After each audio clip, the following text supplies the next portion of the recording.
Hello दोस्तों, स्वागत है आप सबका आपके चैनल जी जायसवाल अद्भुत ज्ञान गंगा में। दोस्तों, आज की हमारी कहानी है शुक्रवार व्रत कथा। सुनने से सुख शांति पैसा सुहाग सब कुछ देती है संतोषी माता।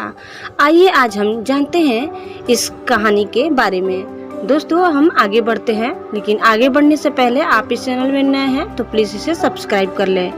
वीडियो को अंत तक देखिए। हमारा यह वीडियो आपको कैसा लगा कमेंट बॉक्स में जरूर बताइए। आइए दोस्तों, हम आगे बढ़ते हैं और जानते हैं। हमारे धार्मिक ग्रंथों में शुक्रवार का दिन संतोषी माता की पूजा के लिए निर्धारित है। अत्यंत ही सरल आसानी से प्रसन्न होने वाली संतोषी माता का व्रत हर तरह से गृहस्थी को धन धान्य पुत्र अन्न वस्त्र से परिपूर्ण रखता है और माँ अपने भक्त को हर कष्ट से बचाती है। व्रत कथा क्या होता है? बहुत समय पहले की बात है।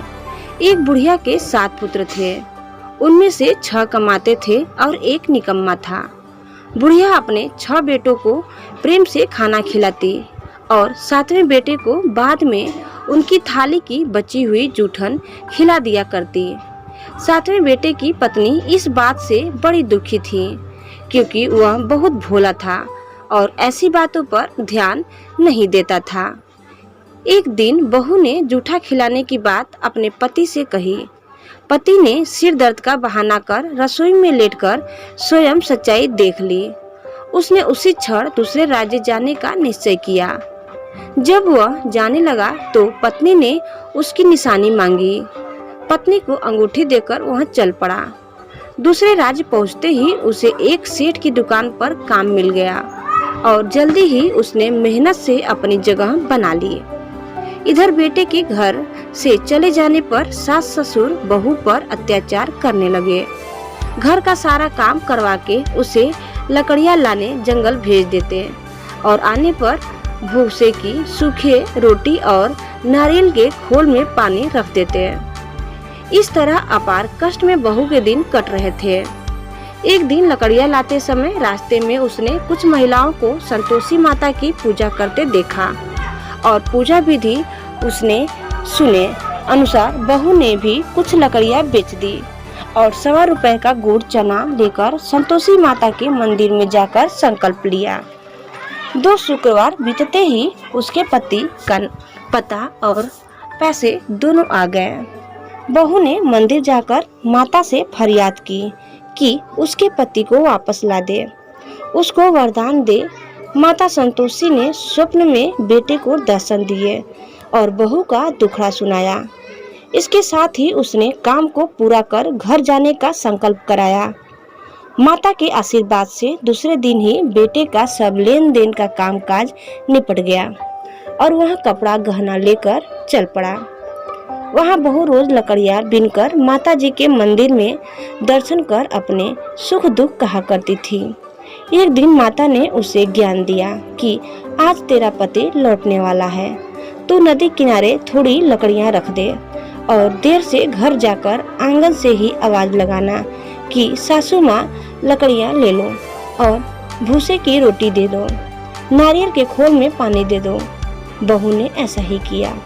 उसने नदी किनारे जो लकड़ियां रखी उसे देख बेटे को भूख लगी और वह रोटी बना खाकर घर चला।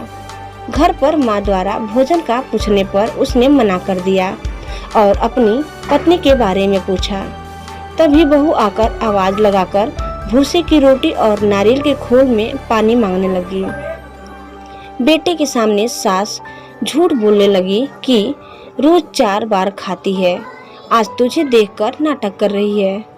यह सारा दृश्य देख बेटा अपनी पत्नी को लेकर दूसरे घर में ठाठ से रहने लगा। शुक्रवार आने पर पत्नी ने उद्यापन की इच्छा जताई और पति की आज्ञा पाकर अपने जेठ के लड़कों को निमंत्रण दे आई।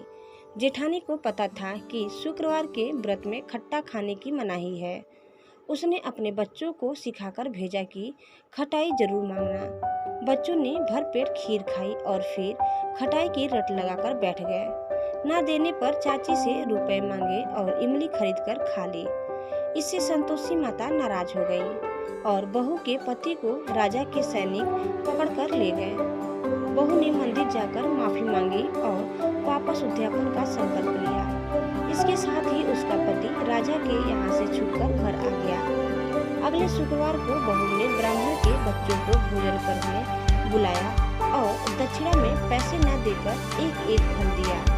इससे संतोषी माता प्रसन्न हुई और जल्दी ही बहू को एक सुंदर से पुत्र की प्राप्ति हुई।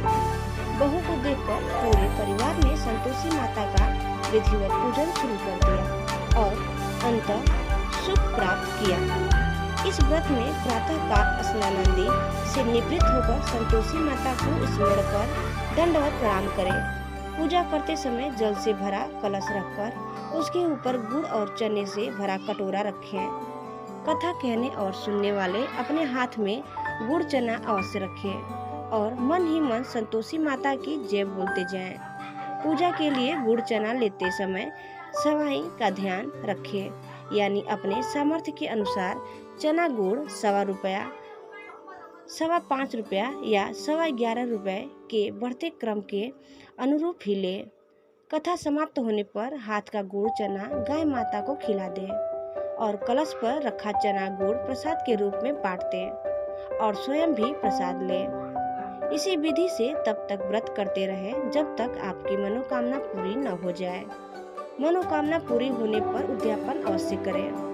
उद्यापन के लिए 2.5 सेर खाजा, मोयनदार पूरी, खीर, चने की सब्जी और नैवेद्य रखें। घी का दीपक जलाकर संतोषी माता की कथा पर जयकारा लगाकर नारियल फोड़ें। इस दिन घर में कोई खटाई ना खाएं, न ही किसी को कुछ भी खट्टा दें। इस दिन 8 लड़कों को भोजन कराएं। लड़की अपने कुटुंब के हो तो अच्छा, ना हो तो ब्राह्मण बालकों, रिश्तेदारों, पड़ोसियों के लड़कों को बुलाएं। भोजन करा के यथाशक्ति दक्षिणा दें, जिसमें पैसों के स्थान पर कोई फल देना अधिक अच्छा होता है। इस तरह विधि पूर्वक पूजा उद्यापन से घर में संतोषी माता की कृपा सदैव बनी रहती है। तो प्रेम से बोलिए जय संतोषी माता। तो दोस्तों, आपको वीडियो हमारा कैसा लगा हमें कमेंट बॉक्स में जरूर बताइए और आप इस चैनल में नए हैं तो प्लीज़ इसे सब्सक्राइब करना न भूलें। धन्यवाद।